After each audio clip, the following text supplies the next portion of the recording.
And this video is not about economics and not about politics. It's about how one small country used what it had and what we can learn from it. I'll be putting together a puzzle of Bled Castle. And you just listen. There's love, tragedy, a bell at the bottom of the lake, and one very old truth. Let's begin. Chapters. Part 1. Getting to know the castle and its age. Part 2.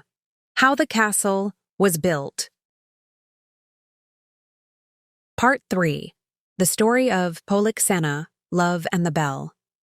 Part 4. The tradition and the lesson. Let's begin. Part 1. Getting to know the castle and its age. Do you know which castle in Europe is the oldest? The one that survived since Roman times? Roman? You probably think that it's somewhere in Italy? Actually, no, it's in Slovenia, Bled Castle. They say the Romans built a tower there. Not exactly. Let's go in order. The Roman tower was there. That's true. But the castle itself was built later, around 1011, and not by the Romans, but by the German king, Henry II. So the castle is younger than I thought. Only by 1,000 years. But that's the point. Slovenia didn't have a great empire.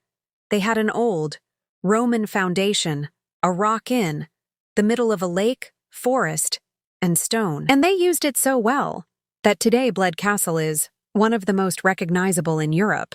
Part 2. How the castle was built. How did they build it? It's terribly high. Imagine, no trucks, no cranes, every stone was lifted by hand, up steep, paths, horses, ropes, dozens of workers.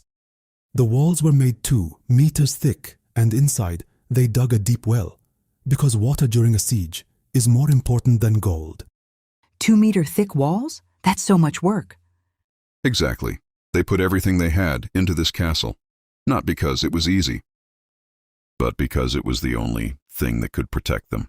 But do you know what's most amazing? Not the walls. What then? The story that happened here later, about love. Love? Yes, it happened after the castle was built. A young woman named Poliksena lived there.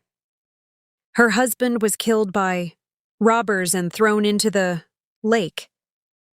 Oh my God. She grieved so much that she decided to leave an eternal memory of him. She gathered all her gold and silver and ordered a bell for the chapel on the island, in the middle of the lake, so that it would ring and ring day after day in honor of her dead husband. That's very touching. But when they were bringing the bell across the lake, a terrible storm arose. The boat capsized. The bell sank, along with the boatman. That's a disaster. What happened to her? Poliksena couldn't bear this grief. She left the castle, went to a monastery in Rome, and never returned. What a sad story. But this is not the end. Years later, after she had died, the Pope learned this story. He was so moved by her loyalty and love that he sent a new bell to the island. It was consecrated and blessed. And it's still there? Yes, and it's called the wishing bell. They say if you go up to the island and ring it, any wish will come true. And on quiet nights, you can still hear the ringing of that sunken bell from the bottom of the lake. Part 4. The tradition and the lesson. I already want to go there. And not only you. From this legend, another tradition was born. 99 stone steps lead to the island. And now every groom, before the wedding, must carry his bride up all these 99 steps. So the marriage will be happy? Yes, to overcome all the obstacles that life may throw in the way of loving hearts. Like that woman, she couldn't, but everyone who climbs these steps seems to follow her, healing that old pain. You know, I'm starting to understand. Bled Castle is not just stones. Exactly. This is a story about how to use what you have, Slovenia got an old Roman foundation, built a castle that has stood for 1,000 years, got a tragedy of love, grew a tradition that attracts people from all over the world. Same with us. We all have some kind of foundation. The question is not whether it's good or bad. The question is, how will we use it? I guess that's the main lesson of Bled. Yes, that is the main lesson.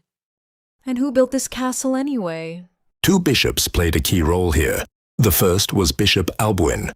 In 1004, King Henry II gave him this land. At that time, only an old Roman tower stood there. The second bishop was Adalberon. He built the first stone fortress. In 1011, the castle appeared in written records for the first time. So the castle has 2 fathers. One gave the place, the other built the walls. Pay attention. Bishop Albuin used what he had. The land. He didn't build himself, but passed it on. And Bishop Adalberon used the resources, money, stone, the labor of workers, and built a fortress that has stood for 1,000 years. Both used what they had in their own way. Both used what they had in their own way. Both were right. The main thing is not to own, but to use. Neither complained. Neither said, I have too little. Each did what he could with what he had. And today, 1,000 years later, we are putting together a puzzle of their castle. That's what it means to use what you have. If we go deeper into this story, we'll see the main thing. The people who built this castle were not chasing momentary pleasures. They didn't think, do I feel like spending money on a beautiful tower today? No. This is your wishing bell. Not about ringing it and making a wish, but about making choices that bring you closer to your own island. Beautiful thought, but hard to follow. Of course it's hard. Slovenia built a castle 1,000 years ago without cranes or trucks. It was hard for them too, but they didn't complain. They lifted stones by hand.